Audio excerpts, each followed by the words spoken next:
Hello everyone, my self खुशी और आप सभी का खुशी की दुनिया में स्वागत है। जय श्री महाकाल। ये है हमारा लेक्चर नंबर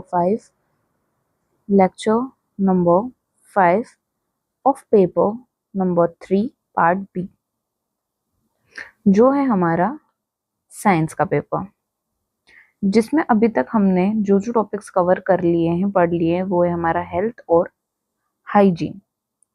इसके अलावा हमने हमारा न्यू टॉपिक स्टार्ट करा था नेशनल हेल्थ पॉलिसी का, जिसमें भी हमने 2 टाइप्स की पॉलिसीज जो है वो पढ़ ली थी। 2 टाइप्स की पॉलिसीज का मतलब मेरा ये है कि जो हमारी नेशनल हेल्थ पॉलिसीज है, ये टोटल 3 पॉलिसीज है। एक है 1983 की, एक है 2002 की और एक है 2017 की। तो हमने 1983 और 2002 के बारे में जान लिया था। आज इस वीडियो में मैं आपको 2017 की पॉलिसी के बारे में बताऊंगी, जो कि बहुत ज़्यादा इंपॉर्टेंट है। बट एक बार हम 1983 और 2002 की पॉलिसी स्टार्ट कर लेंगे। इससे पहले जो आपके पास में मेरे हिस्ट्री और साइंस के लेक्चर से वो आपको पीपीटी के फॉर्म में ना मिलते हुए मेरे हैंड रिटन नोट्स में लिखे हुए थे, बट आज से मैंने ये नए लेक्चर स्टार्ट करे हैं, जो कि मैं पूरा आपको पीपीटी के थ्रू पढ़ाऊंगी। पूरे आपको पीपीटी के थ्रू क्या करूंगी, पढ़ाऊंगी। सो हम स्टार्ट करते हैं आज से हमारा नया टॉपिक, जो है नेशनल हेल्थ पॉलिसी यानी राष्ट्रीय स्वास्थ्य नीति। देखो, मेरी क्लासेस जो है, मैं अधिकतर जितनी क्लासेस लेती हूँ वो मैं इंग्लिश मीडियम वाले स्टूडेंट्स के लिए लेती हूँ, बट अब मैं ट्राई करूंगी कि मैं बायलिंगुअल पढ़ाऊँ और दोनों जो इंग्लिश और हिंदी मीडियम के स्टूडेंट्स हैं, दोनों के लिए मेरी वीडियोस हेल्पफुल रहें। हर एक जो चीज़ है वो इंग्लिश और हिंदी दोनों में आपको प्रोवाइड करी जाएगी। अगर मेरा समझाने का ज़्यादा तरीका अगर इंग्लिश में हो या इंग्लिश के वर्ड्स में यूज़ करूँ, तो देखो मेरी जो भाषा है वो तो मैं हिंदी ही यूज़ कर रही हूँ, बट शायद मैं वर्ड्स इंग्लिश के यूज़ कर रही हूँ, बट वही वर्ड्स नीचे आपको हिंदी में भी प्रोवाइड करे जाएंगे। तो आप ज़्यादा टेंशन ना ले और घबराए ना। तो चलिए स्टार्ट करते हैं। पहले हम नेशनल हेल्थ पॉलिसी का एक इंट्रोडक्शन देख लेते हैं। Health policies in India are brought from time to time by the Ministry of Health and Family Welfare। National health policies जो है हमारी, और या फिर हम बोल सकते हैं जो हमारी हेल्थ पॉलिसीज है, इनको हमारा जो health and family welfare department है या फिर ministry of health and family welfare department है, मिनिस्ट्री जो है वो टाइम टू टाइम हमारी पॉलिसीज लेकर आई है। हेल्थ पॉलिसीज हमारे इंडिया में इंट्रोड्यूस करी है ताकि हम हेल्थ पर ध्यान दे सकें। A joint panel of ICMR का फुल फॉर्म होता है Indian council of medical research, and ICSSR इतना इंपॉर्टेंट नहीं है, emphasized on the health system in 1980. As a result of the national health policy was approved by the parliament in 1983. क्या लिखा हुआ है यहाँ पर? यहाँ पर लिखा हुआ है कि जो भारतीय चिकित्सा अनुसंधान परिषद है, यानी हमारा जो ICMR है, और ICSSR यानी भारतीय सामाजिक विज्ञान अनुसंधान परिषद का एक जॉइंट पैनल बना था 1980 में, जिसने स्वास्थ्य व्यवस्था पर बल दिया था। ठीक है, यानी ICMR और ICSSR का एक जॉइंट पैनल बैठा था 1980 में। कब बैठा था? 1980 में बैठा था। और उन्होंने किस पे फोकस करा था? उन्होंने फोकस करा था हमारे हेल्थ पर। किस पे फोकस करा था? स्वास्थ्य पर बल दिया था। फलतः 1983 में संसद द्वारा राष्ट्रीय स्वास्थ्य नीति अनुमोदित की गई। 1980 में जब यह पैनल साथ बैठा तो उन्होंने क्या डिसीजन लिया? उन्होंने हेल्थ पर फोकस करके डिसीजन लिया कि हम एक हेल्थ के लिए पॉलिसी बनाएंगे, हेल्थ पे हम ध्यान देंगे हमारे इंडिया में, क्योंकि उस टाइम पे जो हेल्थ थी ना, वो एक बहुत ज्यादा इम्पोर्टेंट टॉपिक था, क्योंकि हेल्थ को लेकर बहुत सारी समस्याएं हमारे इंडिया में फेस हो रही थी। दैट्स वाई 1980 में पैनल बिठाना जरूरी था और उनको स्वास्थ्य पर ध्यान देना जरूरी था। और जब ये पैनल बैठा और इनकी मीटिंग हुई तो इन्होंने डिसाइड करा कि हम हेल्थ पर ध्यान देंगे, और उसी का एज अ रिजल्ट 1983 में हमारी फर्स्ट नेशनल पॉलिसी आई। ठीक है, फर्स्ट नेशनल हेल्थ पॉलिसी हमारी कब आई थी? फर्स्ट 1983 में आई थी। तो यहाँ पर वही लिखा है, since independence 3 health policies have been brought in India so far. स्वतंत्रता के बाद अब तक भारत में 3 स्वास्थ्य नीतियां लाई गई हैं। पहली स्वास्थ्य नीति आई थी 1983 में, दूसरी आई थी 2002 में और तीसरी आई थी 2017 में। आप इस तरह से देख सकते हैं कि हमारी जो 3 नेशनल हेल्थ पॉलिसी थी, 3 नेशनल हेल्थ पॉलिसी जो अब तक आई है इंडिपेंडेंस के बाद, वो कौन कौन से ईयर में आई थी? 1983, 2002 एंड 2017। सबसे पहले हम 1983 की जो नेशनल हेल्थ पॉलिसी है उसके बारे में पढ़ेंगे, देन हम 2002 के बारे में पढ़ेंगे। इनके बारे में हमको बहुत शॉर्ट में जानना है क्योंकि ये इतने इंपॉर्टेंट नहीं है, बट 2017 की जो नेशनल हेल्थ पॉलिसी है बहुत ज्यादा इंपॉर्टेंट हेल्थ पॉलिसी है। ठीक है, तो नेशनल हेल्थ पॉलिसी 1983, देखो हमको ना जो नेशनल हेल्थ पॉलिसी है उसको 3 मेन चीजों में पढ़ना है। पहले हम उसका ऑब्जेक्टिव पढ़ेंगे, देन हम फोकस पढ़ेंगे, देन अप्रोच पढ़ेंगे। ठीक है, ऑब्जेक्टिव का मतलब होता है उद्देश्य, यानी जो नेशनल हेल्थ पॉलिसी थी 1983 की, वो क्यों लाई गई थी, उसका उद्देश्य क्या था। अब जब वो लेकर आई तो उसने किस किस चीज पर फोकस करा, फिर दृष्टिकोण क्या अपनाया, यानी उन्होंने अपना ऑब्जेक्टिव पाने के लिए जो दृष्टिकोण, जो अप्रोच को निभाया, अपनाया, वो यहाँ पर हम पढ़ने वाले हैं। तो फर्स्ट है हमारा नेशनल हेल्थ पॉलिसी 1983। उसका ऑब्जेक्टिव जो था, उसका जो उद्देश्य था, वो था हेल्थ फॉर ऑल बाय 2000 तक सभी के लिए स्वास्थ्य। इसका क्या मतलब हुआ, देखो 1983 के टाइम पे हमारी जो हेल्थ कंडीशन थी इंडिया की, वो कैसी थी? वो बहुत ज्यादा लो थी, यानी ठीक से ना तो मेडिकल सिस्टम था, ना ही डॉक्टर्स अच्छे थे, ना ही हमारे यहाँ पर बहुत ज्यादा हॉस्पिटल्स थे, वेल प्लान्ड हॉस्पिटल्स वगैरह, ये कुछ भी नहीं था। मतलब अगर हम ट्रीटमेंट की भी बात करें ना, तो हमारा ट्रीटमेंट भी कैसा होता था? अच्छा नहीं होता था। यानी हमारे इंडिया में कुछ इतनी ज्यादा व्यवस्था थी ही नहीं, ना डॉक्टर्स थे, ना हॉस्पिटल्स थे, ना बेड थे, कुछ नहीं थे। ठीक है, तो इसलिए 1983 में डिसाइड करा गया कि 2000 तक, सन 2000 तक हमको हेल्थ सबके लिए अच्छी करनी है। ठीक है, सबके लिए, यानी चाहे वो गरीब हो, रिच हो, पुअर हो, या फिर वो बहुत अच्छी क्लास से बिलोंग करता हो या नहीं करता हो, वो रूरल एरियाज में रहता हो, अर्बन एरियाज में रहता हो, ये मैटर नहीं करता। हमको सबके लिए हेल्थ अच्छी करनी है, यही इसका ऑब्जेक्टिव था, हेल्थ फॉर ऑल बाय 2000। ठीक है, सबके लिए हमको क्या करना है? हेल्थ अच्छी करनी है। 2000 तक सभी के लिए हमको स्वास्थ्य अच्छा रखना है। फोकस किस पे करा इन्होंने? ग्रामीण क्षेत्रों तक प्राथमिक स्वास्थ्य सेवाओं का विस्तार। अब यहाँ पर देखो, 2 चीज ध्यान रखनी है कि जो हेल्थ है ना हमारी हेल्थ सबसे खराब किसकी थी? सबसे खराब वुमेन्स की हेल्थ थी, और उसी के साथ साथ रूरल एरियाज में हमारा हेल्थ इशू बहुत बड़ा प्रॉब्लम था। देखो इसका मतलब ये नहीं है कि वुमेन्स के अलावा मेंस में, चिल्ड्रंस में, या जो भी हमारे ओल्ड एज के लोग हैं उनमें, या फिर अर्बन एरियाज में हेल्थ इश्यूज नहीं थे।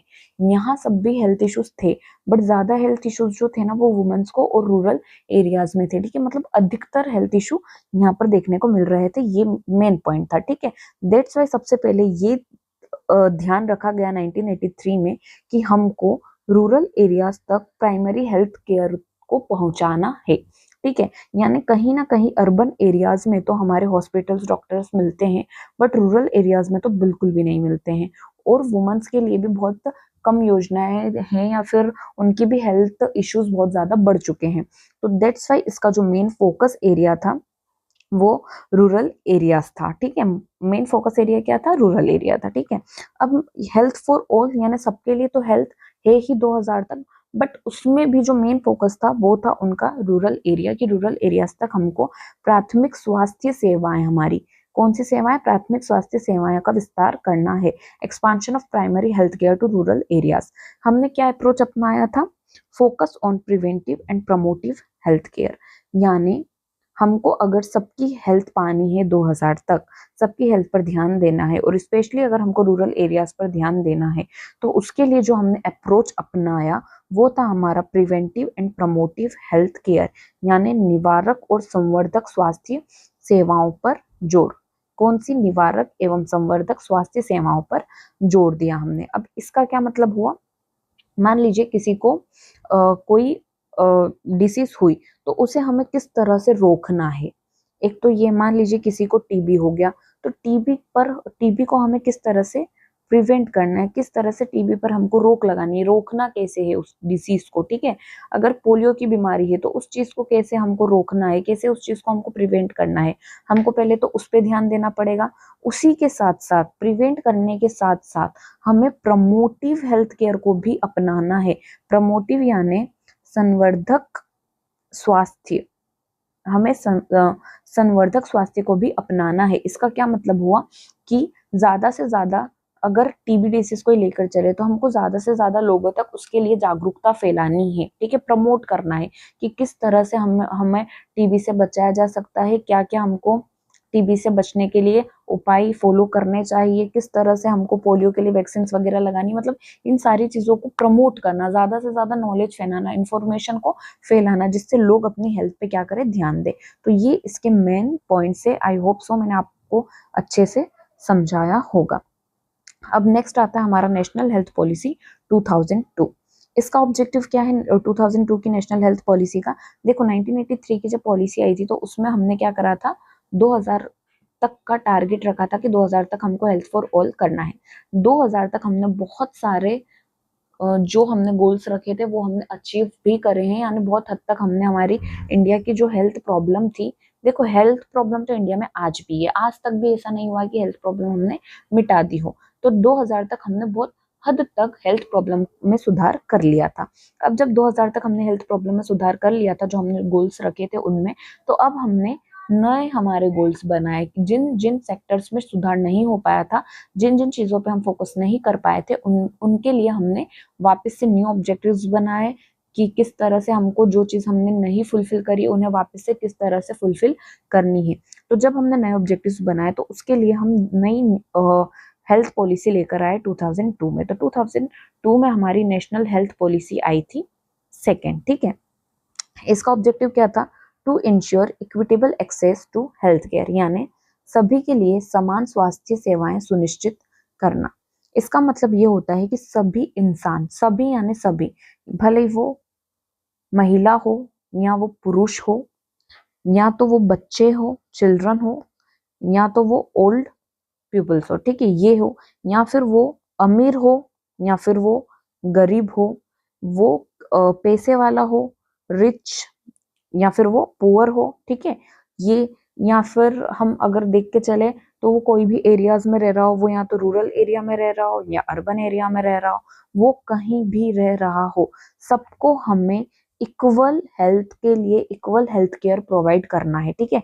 सभी को हमें समान स्वास्थ्य सेवाएं देनी है, यानी अगर हम अर्बन एरिया में हमारी स्वास्थ्य सेवाएं पहुंचा रहे हैं तो हमको रूरल एरियाज में भी हमारी स्वास्थ्य सेवाओं को सुनिश्चित करना है कि वहां तक वो सेवाएं पहुंच रही है या नहीं पहुंच रही है, ठीक है। अगर किसी अमीर को हम अच्छे डॉक्टर्स प्रोवाइड कर रहे हैं तो हमारा फोकस होना चाहिए कि गरीबों को भी हम डॉक्टर्स प्रोवाइड कर सकें, ठीक है। तो ये इसका ऑब्जेक्टिव था 2002 का। ध्यान रखिएगा 1983 का हमारा ऑब्जेक्टिव था हेल्थ फॉर ऑल बाय 2000, ठीक है। और 2002 का हमारा ऑब्जेक्टिव क्या है? Equal health, equitable access to health care, ठीक है। ये दोनों ऑब्जेक्टिव्स याद रखना। अब इन्होंने काय पे फोकस करा था? हमने 1983 की पॉलिसी में क्या करा था कि उन्होंने रूरल एरियाज पर फोकस करा था। कौन से एरियाज पर? रूरल एरियाज पर ज्यादा फोकस करा था, बट इन्होंने कम्युनिकेबल डिसीज पे करा। अब देखो बहुत हद तक क्या था पहले हमारा 1983 के टाइम पे कि अर्बन एरियाज में फिर भी हॉस्पिटल्स देखने को मिल रहे थे, बट रूरल एरियाज में नहीं मिल रहे थे।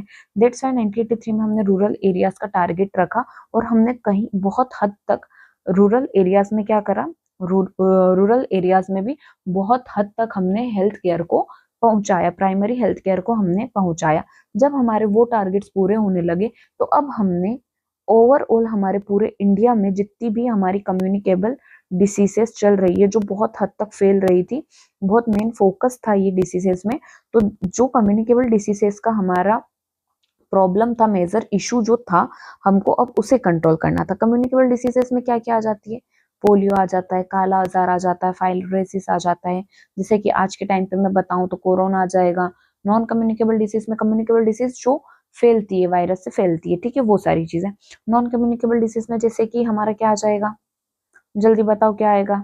जैसे कि कैंसर हो गया, डायबिटीज हो गया, ठीक है, ये सारी हमारी कैसी है, नॉन कम्युनिकेबल डिसीज है। बट नॉन कम्युनिकेबल डिसीज उस टाइम पे इतनी नहीं फैल रही थी जितनी कम्युनिकेबल डिसीज मेजर इशू बना हुआ था। दैट्स वाई हमने 2002 में ये लाया कि हमें कम्युनिकेबल डिसीज पे कंट्रोल करना है। आप इस पे लिख सकते हो जैसे कि पोलियो, काला आजार, फाइलरेसिस और टीबी जो बहुत मेजर इशू था वो। ठीक है, ये सारी चीजें इन सबको पाने के लिए हमने क्या अप्रोच अपनाया, सार्वजनिक स्वास्थ्य निवेश बढ़ाना एवं निजी क्षेत्र की भागीदारी, increasing public health investment and private sector participation. Public health investment का मतलब ये होता है कि जैसे कि हमारी जो भी गवर्नमेंट है, इंडिया की गवर्नमेंट है, वो अलग अलग सेक्टर्स में पैसे लाती है। जैसे कि एग्रीकल्चर के अंदर हर फाइनेंशियल ईयर में, हर इकोनॉमिक ईयर में एग्रीकल्चर के अंदर वो कितना पैसा उसको लगाना है वो बताती है। एजुकेशन के अंदर कितना लगाना है वो हमारी गवर्नमेंट डिसाइड करती है। उसी प्रकार से ये बोला गया कि अब हमें हेल्थ में भी ध्यान देना पड़ेगा और पब्लिक की हेल्थ के लिए हमें ज्यादा से ज्यादा इन्वेस्ट करना है ताकि हम अच्छे हॉस्पिटल्स खोल सके, अच्छा सब कुछ मेडिकल सिस्टम प्रोवाइड कर सके हमारे जनता को। ठीक है, तो ये गवर्नमेंट ने सोचा था 2002 में कि हमको पब्लिक हेल्थ इन्वेस्टमेंट को अब क्या करना है, बढ़ाना है, ताकि हम ज्यादा से ज्यादा पैसा इन्वेस्ट करेंगे तो ज्यादा से ज्यादा अच्छी हेल्थ केयर हम प्रोवाइड कर पाएंगे। उसी के साथ में प्राइवेट सेक्टर पार्टिसिपेशन हमको बढ़ाना है। आप सभी ने देखा होगा गवर्नमेंट हॉस्पिटल और प्राइवेट हॉस्पिटल में कितना अंतर होता है। ठीक है, गवर्नमेंट हॉस्पिटल में इतना अच्छा इंफ्रा या फिर इतनी अच्छी मशीनरीज टेक्निक्स नहीं उपलब्ध हो पाती है जितना प्राइवेट सेक्टर में हो पाती है। क्यों? क्योंकि गवर्नमेंट सेक्टर में जो उनका प्रॉफिट रेशो है वो नहीं होता है। ठीक है, यानी गवर्नमेंट ऑफिसेस प्रॉफिट के लिए नहीं ओपन करे जाते हैं, बट प्राइवेट हॉस्पिटल जो है वो प्रॉफिट को देखते हैं, ये हम सबको पता है। वो प्रॉफिट चाहते हैं, दैट्स वाई वो ज्यादा अच्छी चीजें प्रोवाइड करते हैं। वो डॉक्टर्स हो गया या फिर कोई भी मशीनरी हो गई, टैबलेट्स हो गई, और जितना भी हमारा टेक्निकल चीजें हो गई, वो सारी हमको प्राइवेट सेक्टर में ज्यादा, प्राइवेट हॉस्पिटल में ज्यादा देखने को मिलती है। दैट्स वाई ये भी इसमें लाया गया कि हमको प्राइवेट सेक्टर पार्टिसिपेशन हमारी हेल्थ में बढ़ाना है ताकि लोगों को अच्छे हॉस्पिटल्स प्रोवाइड हो सके, अच्छे डॉक्टर प्रोवाइड हो सके, अच्छी मेडिकल फैसिलिटीज प्रोवाइड हो सके। That's why private sector participation हमको क्या करना है, इंक्रीज करना है, और पब्लिक हेल्थ इन्वेस्टमेंट में हमको इंक्रीज करना है। इसी के साथ 2002 की हमारी हेल्थ पॉलिसी भी कंप्लीट होती है। अब आते हैं हम हमारी मेन नेशनल हेल्थ पॉलिसी 2017 पर। इसमें क्या बताया गया है, इस नीति का लक्ष्य है सभी आयु वर्गों के लिए एक सर्वोच्च संभव स्तर के स्वास्थ्य और कल्याण की प्राप्ति, जिसमें सभी विकास नीतियों में निवारक और प्रोत्साहक स्वास्थ्य देखभाल को शामिल किया जाए तथा सभी को गुणवत्तापूर्ण स्वास्थ्य सेवाएं बिना किसी आर्थिक कठिनाई के सुलभ कराई जाए। इंग्लिश में पढ़ लेते हैं। The policy envisage as its goal the attainment of the highest possible level of health and well-being for all at all ages through a preventive and promotive health care orientation in all developmental policies and universal access to good quality healthcare service without any having to face financial hardship as a consequence। इसका क्या मतलब हुआ, national health policy 2017 का अगर हम एक intro देखें, देखो हमको बहुत डीप में पढ़ना है पॉलिसी, तो हमको है ना इसके हर एक पोर्शन को थोड़ा डीप में जाके पढ़ना पड़ेगा। तो अगर हम इसका एक इंट्रो देखते हैं तो इंट्रो में भी क्या है, इस पॉलिसी का जो मेन गोल है ना वो यही है कि हमको हेल्थ एंड वेल बींग किसका, सबका, सबका सबका किसका, सबका, यानी हमको सबका स्वास्थ्य, सबका अच्छा स्वास्थ्य लाना है, सबका। वही अगेन हम ऐसा नहीं सोचेंगे कि हमको सिर्फ एक इंसान पे या फिर एक कम्युनिटी पे फोकस करना है, नहीं, हमको सब पर फोकस करना है, सबका हेल्थ, सबके वेलबींग पर ध्यान देना है। और हम ये किसके थ्रू देंगे, हमारा प्रिवेंटिव और प्रमोटिव हेल्थ केयर के थ्रू। ठीक है, preventive and promotive health care के थ्रू देंगे, यानी हमको किस तरह से डिसीजेस पे रोक लगानी है, रोकथाम कैसे करना है बीमारियों का, और हमें हर एक डिसीज के बारे में जागरूकता कैसे फैलानी है हमारे इंडिया में, हमारी सोसाइटी में। इन दोनों के थ्रू हम सबकी हेल्थ को अच्छा बनाने पर फोकस करेंगे। ये एनएचपी 2017 का क्या था, क्या था, गोल था। ठीक है, अब हम किस तरह से हम प्रिवेंटिव प्रमोटिव हेल्थ केयर तो अपनाएंगे, ठीक है। ये चीज, ये तो हम हमारा जो अप्रोच है ना वो तो हम इसको अपनाएंगे कि किस तरह से हमको करना है। बट ये हम करेंगे कैसे, जब गवर्नमेंट बहुत सारी पॉलिसीज लेकर आएगी, ठीक है, जब बहुत सारी पॉलिसीज को इंट्रोड्यूस करेगी, तब वो प्रिवेंटिव प्रोमोटिव हेल्थ केयर को अपना सकती है और सबकी हेल्थ पर ध्यान कर सकती है। तो बस यही यहाँ पर लिखा है कि ऑल डेवलपमेंट पॉलिसीज, मतलब लिखा हुआ है, ठीक है, कि प्रिवेंटिव प्रोमोटिव हेल्थ केयर पर ध्यान देना है। और वो भी कैसे ध्यान देना आपको पता है, वो भी हमें ध्यान देना है विथआउट फाइनेंशियल हार्डशिप। इसका क्या मतलब हुआ, यानी मान लो अगर कोई पुअर, अगर कोई गरीब इंसान है और अगर वो एडमिट है कोई भी हॉस्पिटल में, तो उसे फाइनेंशियली इतनी हार्डशिप, इतनी कठिनाई नहीं आनी चाहिए कि वो उसका इलाज ना करवा सके, ठीक है। तो हमें फाइनेंशियल प्रॉब्लम को भी ध्यान में रखते हुए सबके लिए अच्छी हेल्थ सुनिश्चित करना है, ठीक है। अच्छी हेल्थ क्या करना है, सुनिश्चित करना है, ठीक है। ये चीज को ध्यान रखिएगा, ये एक इंट्रोडक्शन आप ध्यान रखना, ठीक है। आप जब आपके नोट्स बनाए ना, तो आप इन सारी चीजों को अच्छे से लिखना है। हिंदी वाले एक बार पढ़ ले, इंग्लिश वाले इंग्लिश का एक बार पढ़ ले, मैं आपको समझा चुकी हूँ। अब नेशनल हेल्थ पॉलिसीज के ऑब्जेक्टिव्स क्या है, देखो हमने एक इंट्रोडक्शन लिख लिया।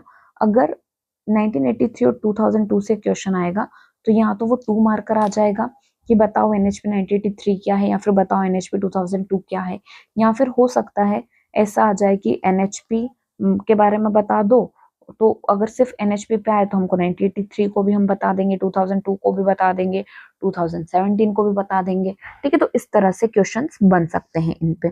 बट जो 2017 है ये बहुत इंपॉर्टेंट है, बिकॉज इसी पॉलिसी के तहत अभी हमारे प्रोग्राम्स जितने भी चल रहे हैं हेल्थ से रिलेटेड वो सारे बन रहे हैं। दैट्स वाई ये पॉलिसी हमारे लिए क्या हो जाती है, इंपॉर्टेंट हो जाती है। तो इसलिए ही हमने इसका जो इंट्रोडक्शन है वो अच्छे से पढ़ा है, ताकि आप लोगों को समझ में आए। अब इस पॉलिसीज के कुछ ऑब्जेक्टिव्स हैं, ठीक है। हमारी जो नेशनल हेल्थ पॉलिसी है 2017 की, उसका हमने इंट्रोडक्शन तो पढ़ लिया। अब उसके क्या क्या ऑब्जेक्टिव्स है, यानी क्या क्या उसके मुख्य उद्देश्य है, हमको वो पढ़ना है। तो इसके अगर हम उद्देश्य की बात करें तो यहाँ पे नीचे मैंने कुछ उद्देश्य मेंशन करे हैं, जैसे कि सार्वभौमिक स्वास्थ्य कवरेज, यानी यूनिवर्सल हेल्थ कवरेज। इसका मतलब होता है हमें सभी के लिए, ठीक है, सभी के लिए हेल्थ को सुनिश्चित करना, ठीक है। सभी के लिए हमको हेल्थ को क्या करना है, सुनिश्चित करना है, वो भी बिना फाइनेंशियल प्रॉब्लम के, ठीक है, विथआउट फाइनेंशियल प्रॉब्लम। जैसा कि हमने इंट्रोडक्शन में पढ़ा, बस वही है यूनिवर्सल हेल्थ कवरेज, यानी हमें सार्वभौमिक स्वास्थ्य कवरेज को लेकर चलना है, यानी हमें सबके लिए हेल्थ को इंश्योर करना है, वो भी बिना फाइनेंशियल प्रॉब्लम के हमें हेल्थ को इंश्योर करना है। यही होता है यूनिवर्सल हेल्थ कवरेज। या फिर हम इसको ये भी लिख सकते हैं, equitable access of health for all. ये भी हम यहाँ लिख सकते हैं, यानी सबको बराबर हेल्थ का जो इंश्योरिटी है वो बराबर सबको मिलनी चाहिए, ठीक है। तो फर्स्ट पॉइंट हो गया ये। सेकंड है improved health outcomes. Improved health outcome का मतलब ये है कि अगर मान लो हमने टीबी पर फोकस करा है और टीबी के लिए गवर्नमेंट ने कुछ प्रोग्राम लाया है, तो उसका आउटकम भी कैसा निकलना चाहिए, अच्छा निकलना चाहिए। ऐसा नहीं कि हमने प्रोग्राम लाया बट उस पर हम ध्यान ही नहीं दे रहे हैं, यानी हमारे टीबी में सुधार हो ही नहीं रहा है। टीबी के केसेस पहले 1000 आ रहे थे, आज भी 1000 आ रहे हो, तो इसमें क्या सुधार हुआ, नहीं हुआ। तो हमें क्या करना है, इम्प्रूव करना उसके आउटकम्स में। यानी अगर टीबी के केस पहले 1000 आ रहे थे, देन हमने उसके लिए काम करा, उसके लिए गवर्नमेंट प्रोग्राम लाई, तो फिर जो टीबी के केस है वो 1000 से कितने होने लग गए, 800, धीरे धीरे 500। तो ये क्या हो रहा है, ये इंप्रूवमेंट हो रहा है, यानी उसके आउटकम कैसे आ रहे हैं, अच्छे आ रहे हैं। तो बस इसी चीज पे हमको क्या करना है, फोकस करना है, improved health outcomes. Then strengthen health care system, मजबूत स्वास्थ्य देखभाल प्रणाली। मजबूत स्वास्थ्य देखभाल प्रणाली का मतलब ये होता है कि जो हमारा हेल्थ केयर सिस्टम है, यानी मेडिकल फैसिलिटीज, हॉस्पिटल फैसिलिटीज, ठीक है, डॉक्टरों की फैसिलिटी, इन सबको भी हमें मजबूत बनाना है। कैसे करना है, हमको मजबूत बनाना है इन सारी चीजों को, ठीक है। जो हमारी देखभाल प्रणाली है उनको हमें मजबूत बनाना है। उसी के साथ में आता है focus on preventive and promotive health care, ये मैं आपको समझा चुकी हूँ। एड्रेसिंग हेल्थ डिस्पैरिटीज यानी स्वास्थ्य असमानताओं को संबोधित करना। स्वास्थ्य असमानता यानी हमारा पॉपुलेशन का कोई भी ग्रुप हो, कोई भी कम्युनिटी हो, यानी छोटी बड़ी, ज्यादा रिच पुअर रूरल अर्बन, जितनी भी मतलब कोई भी पॉपुलेशन की कम्युनिटी हो, कोई भी पॉपुलेशन का ग्रुप हो, उसमें हमें असमानताओं को देखते हुए यानी असमानता को देखते हुए चलना है और हमें बल देना है कि हम बिल्कुल डिस्क्रिमिनेशन ना करें। ठीक है, ये इसका मतलब हुआ। एंड अफोर्डेबल हेल्थ केयर यानी ऐसा नहीं कि हमें हेल्थ प्रोवाइड करनी है, हेल्थ प्रोवाइड करनी है तो जो चीज 5 रुपए में हो रही है उसमें भी हम 15 रुपए ले या 20 रुपए ले, ऐसा हमको नहीं करना है। गवर्नमेंट को क्या ध्यान रखना है कि अफोर्डेबल हो हेल्थ केयर, यानी अगर कोई इंसान पुअर भी हो तो भी वो उस हेल्थ केयर का फायदा उठा सके। ठीक है, तो ये इसके मेन ऑब्जेक्टिव है। आप कुछ ऑब्जेक्टिव्स याद कर लेना, जैसे कि यूनिवर्सल हेल्थ कवरेज हो गया, स्ट्रेंथन हेल्थ केयर सिस्टम हो गया, देन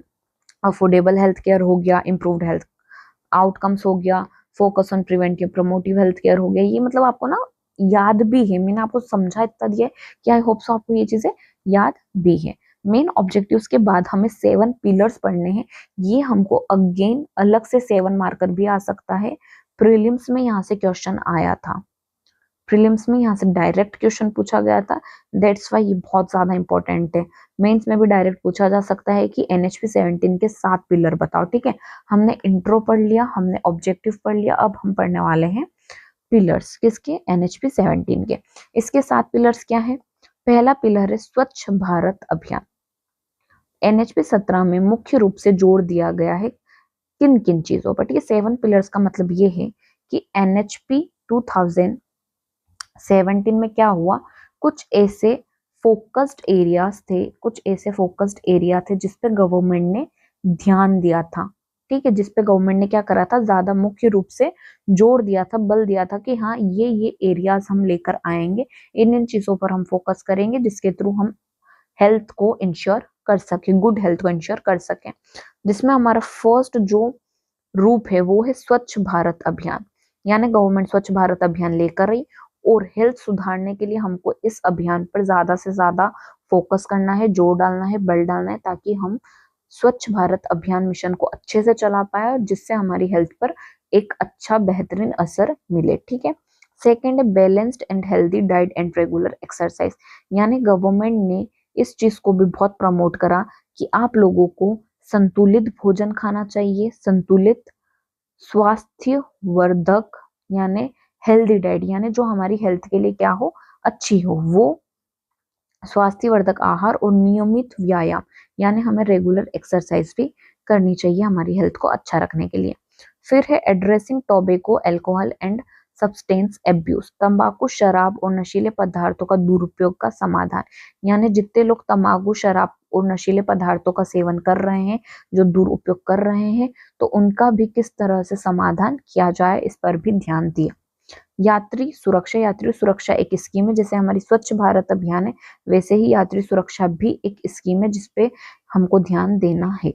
यात्री सुरक्षा जो है ये हमारी रोड एक्सीडेंट्स वगैरह और इनके लिए है, और उसी के साथ में निर्भया नारी, नारी से ही मतलब आपको पता चल रहा होगा कि वुमेन्स की हेल्थ पर अलग से फोकस करा गया है। ठीक है, देखो जब आप यहाँ पे first second third fourth fifth six seven सातों के सातों पॉइंट्स पढ़ रहे हो ना, तो यहाँ पर देखो कहीं भी चिल्ड्रन से, पर्टिकुलरली चिल्ड्रन से या फिर ओल्ड एज से या फिर मेन जो भी मेल कम्युनिटी हमारी सोसाइटी की, उन पे ध्यान, मतलब ये ना अगर स्वच्छ भारत अभियान है तो इसमें भी सारी कम्युनिटी आएगी, सारी क्लास आएगी सोसाइटी की। ठीक है, बट पर्टिकुलरली कोई क्लास के लिए नहीं बताया गया यहाँ पे पॉइंट, बट नारी सुरक्षा यानी वुमेन्स के लिए यहाँ पर अलग से पॉइंट मेंशन कराया गया है, तो इस चीज को ना ध्यान रखना। ठीक है, निर्भया नारी हो गया।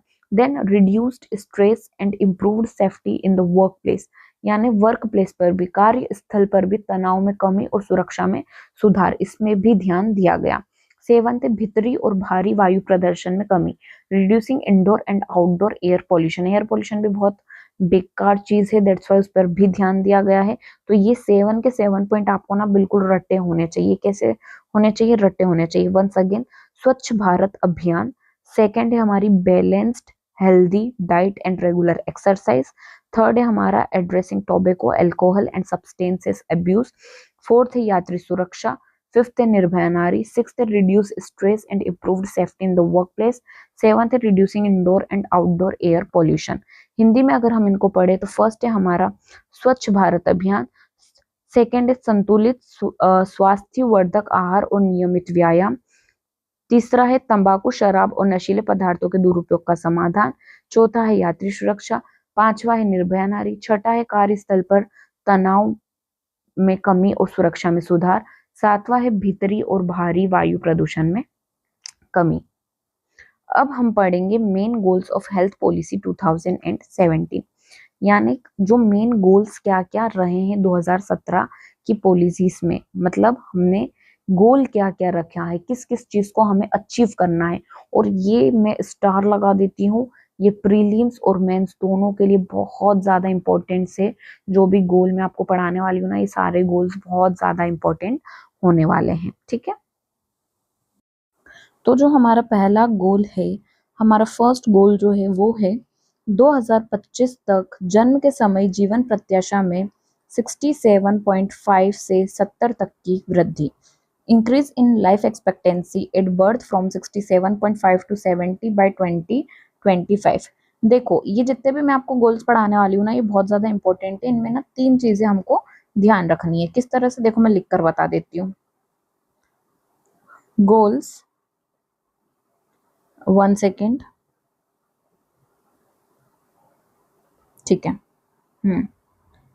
गोल्स ऑफ NHP 2017, क्या क्या गोल्स है मैं आपको बताती हूँ। फर्स्ट हमको लिखना है लाइफ एक्सपेक्टेंसी, लाइफ एक्सपेक्टेंसी, ठीक है। ये जो लाइफ एक्सपेक्टेंसी है इसको हमको कितने से कितना बढ़ाना है, 67.5 से 270 तक बढ़ाना है, इंक्रीज करना है। ये एरो में बनाओ, यानी इसका मतलब होता है इंक्रीज करना, ठीक है। इसका क्या मतलब होता है, इंक्रीज करना है। और कब तक, 2025 तक। अब देखो यहाँ पर मैं आपको जितनी भी चीजें पढ़ाऊंगी उसमें कौन से ईयर तक वो चीज हमें लेनी है, मिलानी है, मतलब पूरी करनी है, कंप्लीट करनी है, कौन से ईयर तक और कितनी करनी है, ये दो चीज बहुत ज्यादा इंपॉर्टेंट है। ये प्रीलिम्स में डायरेक्ट पूछा जाता है। हो सकता है प्रीलिम्स में ये क्वेश्चन आ जाए कि लाइफ एक्सपेक्टेंसी को बढ़ाने का जो ईयर रखा गया है, टारगेटेड ईयर, वो क्या है, तो 2025 है, ठीक है। या फिर ये पूछा जा सकता है कि लाइफ एक्सपेक्टेंसी 2025 तक कितनी होनी चाहिए, तो 70 होनी चाहिए, ठीक है। इस तरह से प्रीलिम्स में क्वेश्चन आ सकता है। तो हमने लाइफ एक्सपेक्टेंसी देख ली। अब सेकंड हमारा आता है 2025 तक टोटल फर्टिलिटी रेट में 2.1 तक कमी। रिड्यूस TFR का फुल फॉर्म क्या है, total fertility rate, to 2.1 at national and sub national level by 2025।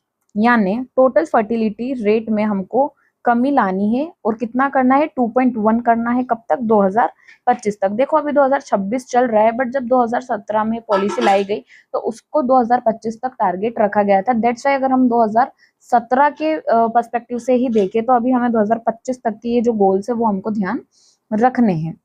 That's why यहाँ पर हमने क्या लिखा हुआ है, 2025, ठीक है। तो कोई भी बच्चा कंफ्यूज नहीं होएगा। तो TFR कितना करना है हमको, देखो हमारी पॉपुलेशन ना इंक्रीज हो रही है, पॉपुलेशन बहुत ज्यादा बढ़ गई है। अभी हमारे सेंसस तो नहीं हुए हैं, बट माना जाता है कि हम वर्ल्ड की लार्जेस्ट पॉपुलेशन वाली कंट्री है, ठीक है। वर्ल्ड्स लार्जेस्ट पॉपुलस कंट्री में से हम हैं, यानी हम फर्स्ट नंबर पर है, ठीक है। तो टोटल फर्टिलिटी रेट में हमको 2.1 तक की क्या करनी है, कमी करनी है। हम यहाँ लिख लेते हैं सेकेंड, टोटल फर्टिलिटी रेट, इसको कितना करना है, 2.1 करना है, कमी करनी है। दैट्स वाई ये, ठीक है। रिड्यूस का जब भी मैं रिड्यूस बोलूंगी या कमी का बोलूंगी ना, तो मैं ये साइन बनाऊंगी। तो रिड्यूस करना है, कब तक करना है 2.1 को, हमें 2025 तक करना था, ठीक है। फिर नेक्स्ट पॉइंट है हमारा 2025 तक 5 साल से कम आयु के बच्चों की मृत्यु दर 23/1000 तक करना है। यानी reduce under 5 mortality rate to 23/1000 by 2025। यानी हमारे जितने भी अंडर 5 के चिल्ड्रन से, यानी 5 साल से कम उम्र के जितने भी बच्चे हैं, जितने भी बच्चे जन्म ले रहे हैं और वो अगर अभी 5 साल के नहीं हुए हैं, तो 5 साल तक की जब वो उम्र कंप्लीट करते हैं, उसका जो मोर्टेलिटी रेट है वो हमको 23/1000 करना है 2025 तक। यानी अगर मान लो 1 लाख बच्चों का जन्म होता है, ठीक है, कितने बच्चों का जन्म हो रहा है, 1 लाख बच्चों का जन्म हो रहा है, या फिर ये मान के चलो कि 10,000 बच्चों का अगर जन्म हो रहा है, तो उन 10,000 बच्चों में से हमें ये लेकर चलना है कि जितने बच्चे की डेथ हो रही है, तो हमें कम से कम डेथ करनी है, यानी 1000 बच्चों पर सिर्फ और सिर्फ 23 बच्चों की ही डेथ हो, इससे ज्यादा डेथ नहीं होनी चाहिए, ये हमारा टारगेट है। ठीक है, मैं एक बार फिर आपको अच्छे से समझाती हूँ कि मैं यहाँ क्या कहना चाहती हूँ। मान लीजिए बच्चों का जन्म हो रहा है, बच्चों का जन्म होने से लेकर जब उनका जन्म होता है उससे लेकर 5 साल की उम्र तक के जितने बच्चों की डेथ हमारी कंट्री में हो रही है, अब ऐसा तो नहीं है कि बहुत कम डेथ्स होती है, बर्थ भी बहुत ज्यादा हो रहे हैं और डेथ भी बहुत ज्यादा हो रही है, तो 0 से लेकर 5 साल तक की जो उम्र के बच्चे हैं, उनमें हमको जो हमने टारगेट रखना है कि हम कम से कम डेथ हो सके, मतलब हमारी कंट्री में, ठीक है, यानी 23/1000, यानी हर 1000 बच्चे, जो भी 5 साल से कम के बच्चे हैं ना, तो उनमें हर 1000 बच्चे में सिर्फ 23 बच्चों की ही डेथ हो, इससे ज्यादा डेथ हमको नहीं होने देनी है, ये हमारा क्या है, टारगेट है कि कम से कम डेथ हो, मतलब हम हमारी हेल्थ केयर सर्विस को इतना अच्छा रख सके इस हेल्थ पॉलिसी के थ्रू कि कम से कम डेथ हो, तो हमारा टारगेट क्या है, 23/1000। यहाँ लिख देते हैं, अंडर 5 मोर्टेलिटी रेट कितना करना है हमको, 23/1000 करना है, कब तक करना है, 2025 तक करना है, ठीक है, कब तक करना है, ये भी हमको 2025 तक कंप्लीट करना है, यानी 5 साल से कम आयु के बच्चों की मृत्यु दर हमको कितनी लानी है, 23/1000, ठीक है, तक करना है। फिर आता है 2025 तक नवजात मृत्यु दर को कम कर 16/1000 तक और मृत बच्चों की जन्म दर को एकल अंक तक लाना है। Reduce neonatal mortality rate to 16/1000 and still birth rate to single digit by 2025। यहाँ पे हम दो चीज पढ़ रहे हैं, हमने दो चीजें क्या पढ़ी यहाँ पर, फर्स्ट हमने ये पढ़ा कि जो नियोनेटल मोर्टेलिटी रेट है, नियोनेटल यानी नवजात शिशु, नियोनेटल मोर्टेलिटी रेट जो है उसको हमें कितना करना है, रिड्यूस करके 16/1000 करना है, कब तक, 2025 तक, ठीक है, 16/1000 करना है 2025 तक। नियोनेटल मोर्टेलिटी रेट में, मोर्टेलिटी रेट का तो आप सबको पता चल गया होगा, मृत्यु दर होता है, ठीक है, मृत्यु दर यानी कितनी जनता पर कितनी जनता की मृत्यु हो रही है, वो हमारा क्या है, मोर्टेलिटी रेट हो जाता है। नियोनेटल यानी नवजात, यानी कोई भी बच्चा जन्मा है तो उसके जन्म से लेकर 28 दिन तक, ठीक है, 28 दिन तक कितने बच्चों की मृत्यु हो रही है, यानी मान लीजिए आज बहुत सारे बच्चे जन्मे हैं, बहुत सारे बच्चों ने जन्म लिया है, 100 बच्चों का जन्म हुआ है मान लो, तो उन 100 बच्चों में से, ठीक है, 100 बच्चों का आज जन्म हुआ है, तो ये जब तक 28 दिन के नहीं होते हैं, ठीक है, जब तक ये 28 दिन के नहीं होते, तो इन बच्चों में कितने बच्चों की मृत्यु हो रही है, बट ये हमको 1000 में लेकर चलना है। दैट्स वाई मैं आपको एग्जाम्पल ये देती हूँ कि मान लीजिए आज के दिन 1000 बच्चों का क्या हुआ, जन्म हुआ, ये 1000 बच्चों का जन्म आज के दिन हुआ, मान लो आज महीने की 1 तारीख है, तो 1 तारीख को 1000 बच्चों का जन्म हुआ, तो जब तक वो 28 दिन के होंगे, यानी 1 से 28 तारीख तक, तो उस 28 तारीख तक इन 1000 बच्चों में से कितने बच्चों की क्या हो जाती है, डेथ हो जाती है, ठीक है, तो पहले क्या होता था कि इन 1000 में से मैक्सिमम बच्चों की डेथ हो जाती थी। दैट्स वाई हमें ऐसी पॉलिसीज का निर्माण करना है कि इन 1000 बच्चों में से मात्र हम 16 बच्चों की ही डेथ हो, बाकी सारे बच्चों को हम बचा सके, हमको ऐसी हेल्थ केयर प्रोवाइड करनी है, ठीक है, तो 16/1000, ठीक है, ये क्या है, नियोनेटल मोर्टेलिटी रेट। नियोनेटल का मतलब नवजात शिशु होता है, नवजात शिशु 1 दिन से लेकर तो 28 दिन तक का जो शिशु होता है उसे हम नवजात शिशु बोलते हैं। इसके बाद में, और मृत बच्चों की जन्म दर को एकल अंक तक लाना है, ठीक है, यानी मृत बच्चा यानी स्टिल बर्थ, यहाँ पर जो लिखा है मृत स्टिल बर्थ, ठीक है, स्टिल बर्थ रेट हमको कितना लाना है, एकल यानी सिंगल डिजिट तक लाना है। कब तक? 2025 तक। अब मृत बच्चों का जन्म दर क्या होता है? बहुत सारा हमने केसेस सुने होंगे कि बच्चा होते से डेथ हो जाता है, ठीक है, बच्चे की होते से डेथ हो जाती है। एक तो हमने नियोनेटल में क्या पढ़ा, जब वो 1 से 28 दिन तक का होता है उस बीच में उसकी डेथ होगी, और एक कि जब उसने जन्म लिया तभी वो मृत निकला, ठीक है। तो जन्म से पहले ही बच्चा मर जाता है ना, उसका जब जन्म होता है ना तभी वो बच्चा कैसा होता है, मरा हुआ बच्चा पैदा होता है, तो उसको हम बोलते हैं मृत बच्चा, ठीक है। मृत बच्चों की जन्म दर, जिसको हमको सिंगल डिजिट लानी है, एकल अंक तक लाना है 2025 तक, ये ध्यान रखिएगा। फिर आता है रिड्यूस MMR यानी mother mortality rate from 167 to 100 by 2020, यानी 2020 तक मातृत्व मृत्यु दर को 167 से कम कर 100 तक लाना है। यानी 2017 के टाइम पे अगर हमारा मैटरनल मोर्टेलिटी रेट, MMR क्या होता है? Maternal mortality rate, maternal mortality rate, ठीक है। 2017 में मान लीजिए 167 चल रहा था, तो हमने टारगेट रखा था कि इसे हमको रिड्यूस करना है, कम करना है, क्या करना है? कम करना है, और 100 तक लेकर आना है। कब तक? 2020 तक, यानी 17 से 2020 तक। अभी हम पढ़ रहे थे सारे 2025 तक के, बट ये है 2020 तक का टारगेट था। और अभी हमने क्या पढ़ा था? हमने 1000 पॉपुलेशन पर कितनी डेथ होगी वो पढ़ा था, बट MMR में हम क्या पढ़ रहे हैं? 100 पे, ठीक है, 100 पे हम इसको पढ़ रहे हैं। तो 6th है हमारा MMR यानी मैटरनल मोर्टेलिटी रेट। हमको कितने से कितना करना है?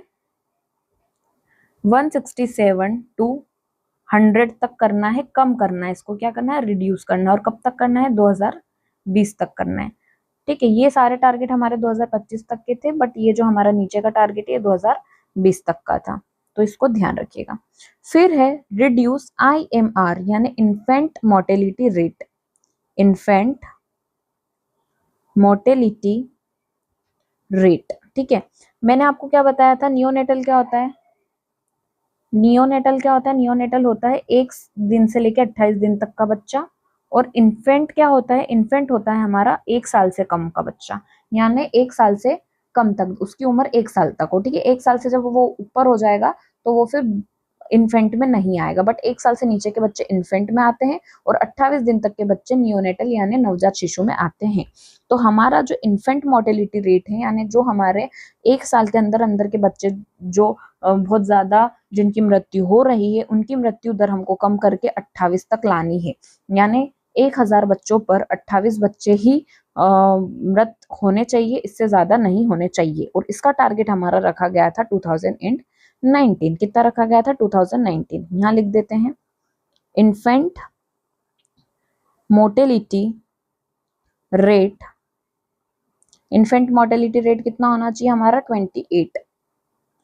28 होना चाहिए, ठीक है। कितना होना चाहिए? 28 पर 1000। कब तक होना चाहिए? 2019 तक।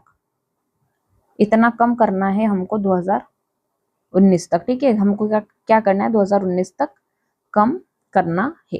ये 7 पॉइंट है, 7 गोल्स हैं, इनको आप रट लीजिएगा। क्या करिएगा? रट लीजिएगा, एकदम रट्टा मार लीजिएगा, क्योंकि ये बहुत इंपॉर्टेंट है। ये प्री प्लस मेंस के लिए है, दोनों के लिए है। यहाँ पे मैं आपको बहुत ज्यादा इंपॉर्टेंट मार्क लगा देती हूँ, IMP, मोस्ट इम्पोर्टेंट, ठीक है। मोस्ट इम्पोर्टेंट पॉइंट्स है ये सारे पॉइंट को आप याद रखिएगा। मैंने इन सब पॉइंट को समराइज करके 7 पॉइंट में अच्छे से लिख दिया है। और क्या क्या पॉइंट्स मैंने लिखे हैं मैं एक बार आपको फिर से बता देती हूँ। जो गोल्स है NHP के वो क्या है कि हमें जो लाइफ एक्सपेक्टेंसी है, यानी हमारी जो जीने की आयु है, वो अभी 67.5 है। देखो 67.5 ये हमने एवरेज रेशो निकाला है सबका मिला के, तो हमें उसे बढ़ाकर 70 करनी है। कब तक? 2025 तक। टोटल फर्टिलिटी रेट जो है, यानी पॉपुलेशन हमारी बहुत ज्यादा बढ़ रही है, तो हमें उसे कम करना है, तो 2025 तक हमें 2.1 करनी है। अंडर 5 मोर्टेलिटी रेट यानी 5 साल से छोटे बच्चों का जो मृत्यु दर है उसे हमें कम करना है, और कितना करना है? 23/100, 1000 करना है 2025 तक।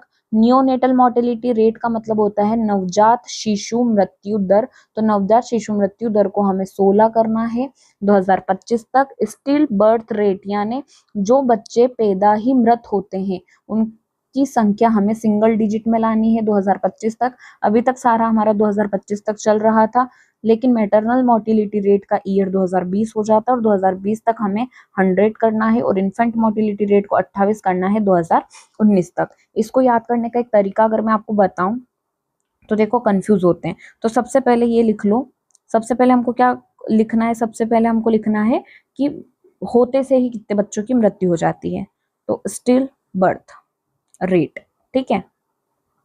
होते से ही कितने बच्चों की मृत्यु हो जाती है वो वाला चीज पहले हम लिख देते हैं। तो ये क्या है हमारा सिंगल डिजिट लाना है, कितना लाना है, सिंगल डिजिट तक लाना है हमको, कब तक, 2025 तक, ठीक है। उससे बड़े अगर होते से जो बच्चों की डेथ हो जाती है उससे बड़े क्या आते हैं, नियोनेटल। तो नियोनेटल मोर्टेलिटी रेट हमको कितना लाना है वो याद कर लो फिर, 16/1000। ये कब तक करना है, 2025 तक। ये भी टारगेट क्या है हमारा, 2025। फिर नवजात शिशु से बड़े कौन होते हैं, इन्फेंट मोर्टेलिटी रेट यानी 1 साल से कम बच्चे, तो इनका हमें जो दर है मृत्यु दर वो कितना करना है, 28। कब तक करना है, 2019 तक करना है। इससे बड़े कौन होते हैं, अंडर 5 मोर्टेलिटी रेट, मतलब 5 साल से कम उम्र के बच्चे, उनको कितना करना है, 23। उनका मृत्यु दर कितना लाना है हमको, 23 लाना है 1000 पर। और 2025 उनका भी क्या है, ईयर है, 2025 क्या है, ईयर है। हमने ये 4 चीज बच्चों के बारे में देख ली अंडर 5 तक। अब हम आते हैं हमारा मैटरनल मोर्टिलिटी रेट पर, ठीक है। अब हमको माता का पढ़ना है, मैटरनल मोर्टिलिटी रेट माता का पढ़ना है। तो माता का जो 167 से कम कर 100 रिड्यूस करना है, कब तक, 2020 तक, ठीक है। बच्चों के बारे में पढ़ लिया हमने, माता के बारे में पढ़ लिया।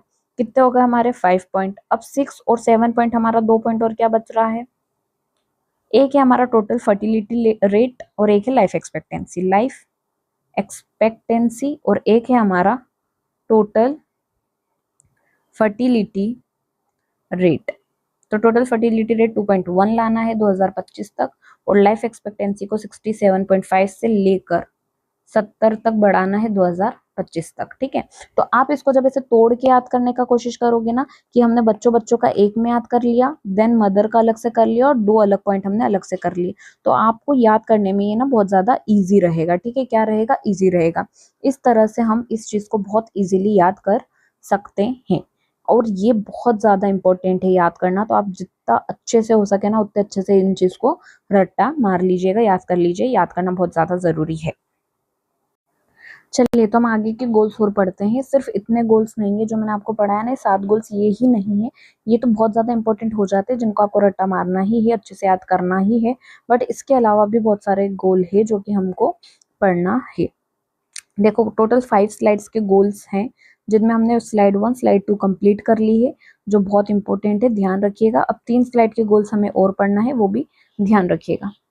अब आता है 2025 तक 90% से अधिक नवजात शिशुओं को पूरी तरह से टीकाकरण द्वारा प्रतिरक्षित करना है। नवजात शिशु क्या होता है हमारा, जो भी नए नए जन्मे बच्चे हैं उनमें हमें 2025 तक उनका टीकाकरण 90% करना है। यानी अगर 100% बच्चे जन्म रहे हैं तो उनमें से जो 90% बच्चा है उनका हमें क्या करना है, टीकाकरण कंप्लीट करना है, इम्यूनाइजेशन जो है वो कंप्लीट करना है 1 ईयर से कम के बच्चों में, ठीक है, 2025 तक। ये भी कब तक करना है, 2025 तक करना है। क्या लिखा है यहाँ पर, make more than 90% of new born fully immunised by 1 year of age by 2025। ये भी हमारा एक नया पॉइंट है, इन्हें हम अलग से लिख लेते हैं वापस से। फर्स्ट, ठीक है, इम्यूनाइजेशन। इम्यूनाइजेशन सेशन किसका, इम्यूनाइजेशन 1 ईयर के एज का, ठीक है, 1 ईयर ऑफ एज, ठीक है, 1 ईयर ऑफ एज कितना करना है, 90% करना है हमको 2025 तक। यानी 1 साल के बच्चों 1 साल तक के जो बच्चे हैं उनमें 90% का हमको क्या करना है, टीकाकरण कर देना है। कब तक करना है? 2025 तक करना है। ठीक है। सेकंड आता है हमारा राष्ट्रीय और उपराष्ट्रीय स्तर पर 2029 तक परिवार नियोजन की जरूरत को 90% से ऊपर पूरा करना। Meet family planning needs by more than 90% at national and sub national levels by 2025, यानी 2025 तक जो हमारी फैमिली प्लानिंग की नीड्स होती है, यानी फैमिली प्लान करने के लिए जितनी भी ज़रूरत होती है उन्हें हमें कंप्लीट करना है, यानी सब तक वो ज़रूरत पहुंच सके 90%, उसका भी हमारा क्या है? टारगेट है। ये इतना इंपॉर्टेंट नहीं है, बट येस ये वाला पॉइंट हमारा इंपॉर्टेंट है। फिर आता है maintain controlled disease status among 80% of non hypertensive and diabetic persons by 2025, यानी 2025 तक 80% ज्ञात उच्च रक्तचाप और मधुमेह से ग्रस्त व्यक्तियों में नियंत्रित रोग की स्थिति बनाए रखना। यानी हमारे पास जितने भी बीपी पेशेंट्स हैं, हाइपरटेंसिव के पेशेंट्स हैं और डायबिटीज के जो भी पेशेंट्स हैं, तो जितने पेशेंट हमारे पास हैं उनमें से 80% को हमें कंट्रोल कर कर चलना है।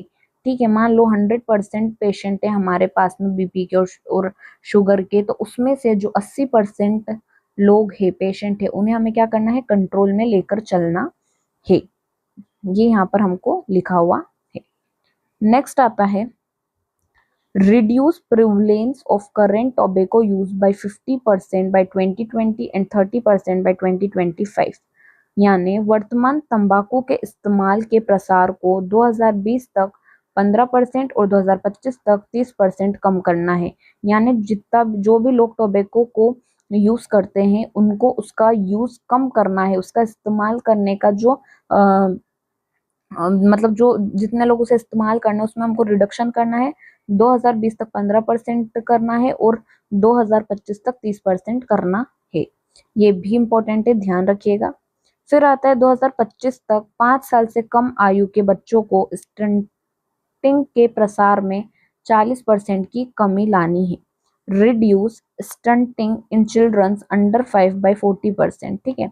यानी अंडर 5 जितने भी चिल्ड्रन हैं उनमें जो स्टंटिंग का रोग है, स्टंटिंग की जो कमी है, उसे हमें 40% ही करना है। कब तक? 2025 तक 40% ही करना है। स्टंटिंग क्या होती है? मैं आपको पहले जब हेल्थ पढ़ा रही थी ना, जब मैंने आपको हेल्थ पढ़ाया था तब मैं आपको बता चुकी हूँ कि स्टंटिंग क्या होती है। फिर आता है हमारा increase health sector budget to 2.5 of GDP. स्वास्थ्य क्षेत्र के बजट को जीडीपी का 2.5 तक बढ़ाना है और प्रेजेंट में 1.7 से लेकर 1.9 तक चढ़ रहा है। यानी हेल्थ सेक्टर में जब भी हमारा बजट आता है तो अलग अलग डिपार्टमेंट्स में पैसा एलोकेट होता है, उसी तरह हेल्थ सेक्टर में भी हमारे बजट का 2.5% आना चाहिए। यानी बजट में जितना भी हमारी जीडीपी है तो जीडीपी का 2.5% का जो भी पैसा है वो किसके लिए आना चाहिए? हमारी हेल्थ के लिए आना चाहिए। तो ये एक इम्पोर्टेंट पॉइंट है। अगेन यहाँ पर मोस्ट आईएमपी लिख रही हूँ मैं, ऊपर मैंने लिखा हुआ है, यहाँ पे मैं और लिख रही हूँ। इसमें भी क्या लिखना है हमको? इसमें भी हमको लिखना है कि जीडीपी का 2.5% of GDP in health sector हमको करना है। 2.5% जो भी है जीडीपी का वो हमको हेल्थ सेक्टर में लगाना है। ये भी हो जाता है। फिर आता है 2025 तक सार्वजनिक स्वास्थ्य सुविधाओं यानी यूनिवर्सल हेल्थ केयर सर्विसेज के उपयोग को 50% तक बढ़ाना है। Increase public health facility utilisation to 50% by 2025, यानी ज़्यादा से ज़्यादा लोग पब्लिक हेल्थ की जो फैसिलिटीज गवर्नमेंट प्रोवाइड कर रही है उसको ज़्यादा से ज़्यादा उपयोग में ले सके। यानी 50% तक उसमें हमको क्या करना है? बढ़ोतरी करनी है। यानी अगर अभी 20% लोग गवर्नमेंट सर्विसेज को ले रहे हैं तो इसमें हमको इसका 50% और बढ़ोतरी करनी है, इसका 50% और बढ़ोतरी करनी है। कब तक? 2025 तक। ठीक है। ताकि सबको हेल्थ पहुंच सके, सबकी हेल्थ के लिए जो भी फैसिलिटीज गवर्नमेंट प्रोवाइड कर रही है वो फैल सके, पहुंच सके। फिर आता है 2025 तक प्रसव पूर्व देखभाल कवरेज को 90% से ऊपर बनाए रखना। Maintain antenatal care coverage above 90% by 2025। प्रसव पूर्व देखभाल का मतलब होता है प्रेग्नेंट जब वो लेडी प्रेग्नेंट होती है, जब उसने अपने बच्चे को जन्म नहीं दिया है तब तो तब की जो केयर है उसका कवरेज भी हमको 90% लेकर चलना है। ऐसा नहीं कि सिर्फ वो मतलब वो प्रेग्नेंट है तो उसने जब बच्चे को जन्म दे दिया उसके बाद ही हम नहीं उसका देखभाल करेंगे, जब वो प्रेग्नेंट है तब भी उस पर ध्यान रखना बहुत जरूरी है। दैट्स वाई ये एक और हम टारगेट लेकर आए हैं कि हमें प्रसव पूर्व देखभाल कवरेज को भी 90% तक बनाए रखना है, यानी इतना हमको उसमें भी हमारा योगदान देना है। 2025 तक स्वास्थ्य प्रणाली संबंधित जानकारी का इलेक्ट्रॉनिक डेटाबेस जिला स्तर पर सुनिश्चित करना। Ensure electronic database of health system information at district level by 2025, यानी हमको 2025 तक जितनी भी स्वास्थ्य से रिलेटेड हेल्थ सिस्टम से रिलेटेड इंफॉर्मेशन है उसको इलेक्ट्रॉनिकली, यानी जितना भी डॉक्यूमेंटेशन है, डॉक्यूमेंट पर वर्क है, उस सबको हमें इलेक्ट्रॉनिकली डेटाबेस में क्या करना है, सबमिट करना है। इसके अलावा आते हैं एलिमिनेशन एंड डिसीज टारगेट्स। ये सारे हमारे ना जितने भी मैं आपको पढ़ा रही हूँ ये सारे गोल चल रहे हैं, ठीक है। ये सारे के सारे ना मेन गोल से हमारे हेल्थ पॉलिसी के अभी तक जितने पढ़े, जिसमें से ये स्लाइड बहुत ज्यादा इंपॉर्टेंट है, ध्यान रखिएगा। ये 2 पॉइंट भी बहुत ज्यादा इंपॉर्टेंट है, ध्यान रखिएगा। अब आता है एलिमिनेशन डिसीज टारगेट्स, यानी बीमारियों का उन्मूलन और उनका जो रोग का लक्ष्य है वो क्या रखा है, उन्मूलन करना है हमको रोग का, तो वो क्या रखा गया है। तो HIV एड्स ये क्या होता है मैं आपको आगे आने वाली वीडियोस में बताऊंगी HIV एड्स क्या होता है, बट यहाँ पर आप समझ लीजिए कि HIV एड्स के लिए हमारी गवर्नमेंट ने क्या टारगेट रखा है, 2020 तक वैश्विक स्तर पर 90-90-90 लक्ष्य प्राप्त करना, यानी हमें हमारे ग्लोबल लेवल पर एड्स को लेकर 90-90-90 का टारगेट प्राप्त करना है 2020 तक। 90-90 क्या होता है कि मान लीजिए कोई भी एड्स का पेशेंट है तो हमें 90% तो एड्स पेशेंट का क्या लगाना है, पता लगाना है, ठीक है। यानी जितने भी एड्स पेशेंट है, मान लीजिए 100% जो एड पेशेंट्स है उनमें से 90% का हमें क्या लगाना है, पता लगाना है। फिर उस 90% का भी 90% तक हमें हमारी हेल्थ केयर सर्विस को पहुंचाना है, और फिर उस 90% का भी 90% को हमें क्या करना है, बिल्कुल ठीक कर देना है। आई होप आपको समझ आया होगा कि जो एड्स की हमारी जनता है उस एड्स की जनता में 90% जनता के बारे में हमको पता लगाना होगा कि उसको एड्स है। फिर उस 90 का 90% को हमें सब कुछ सर्विस प्रोवाइड करनी पड़ेगी ताकि वो ठीक हो सके, एंड देन उस 90% के 90% को हमने ठीक करा हो, ठीक है, ये चीज है। फिर आता है 2017 तक काला आजार और फाइलेरिया तथा 2018 तक कुष्ठ रोग का उन्मूलन। Elimination of kala azar and filariasis by 2017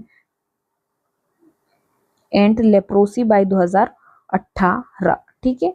ये भी आपको पढ़ने से समझ आ रहा होगा। टीबी का टारगेट क्या रखा गया, 2025 तक टीबी को समाप्त करने का लक्ष्य। यहाँ पर ना ये और ये पॉइंट इंपॉर्टेंट हो जाते हैं, ध्यान रखना। 2025 तक हमें टीबी को क्या करना है, पूरी तरह से एलिमिनेट कर देना है। फिर आता है नॉन कम्युनिकेबल डिसीज में हमको कैसे एलिमिनेट करना है। हृदय रोग, कैंसर, मधुमेह या श्वसन रोगों से होने वाली अकाल मृत्यु को 2025 तक 25% कम करना है। Reduce pre mature mortality from Covid from हाँ हृदय रोग है, कार्डियोवास्कुलर डिसीजेस जितनी भी है वो है, कैंसर, डायबिटीज और chronic respiratory disease by 25% by 2025। फिर आता है हमारा ब्लाइंडनेस में क्या है, 2025 तक दृष्टिहीनता के प्रसार को 0.25 तक लाना है, यानी 1000 में से ब्लाइंडनेस के जो केस है वो 0.25 तक ही होने चाहिए। कब तक, 2025 तक। ये भी आपको याद रखना है। देखो सबसे ज्यादा इंपॉर्टेंट आपको ये वाली स्लाइड है, ये मोस्ट आईएमपी, देन ये है हमारा मोस्ट आईएमपी, और इसके अलावा ये 2 पॉइंट मोस्ट आईएमपी है, ठीक है। ये तो आपको मतलब याद होने चाहिए, दूसरे पॉइंट्स भी याद रखने, बट ये होने ही चाहिए। एक बार का उनको भूल जाना, बट ये आईएमपी पॉइंट्स को मत भूलना। So thank you very much, आप लोगों ने ये वीडियो पूरा देखा और आई होप सो आप लोगों को ये वीडियो समझ भी आया होगा। और अगर आप इसी तरह से मुझसे पढ़ना चाहते हैं तो मेरे साथ जुड़ जाइए। चैनल को प्लीज सब्सक्राइब करें, इस वीडियो को ज्यादा से ज्यादा शेयर करें और लाइक करें। Thank you very much.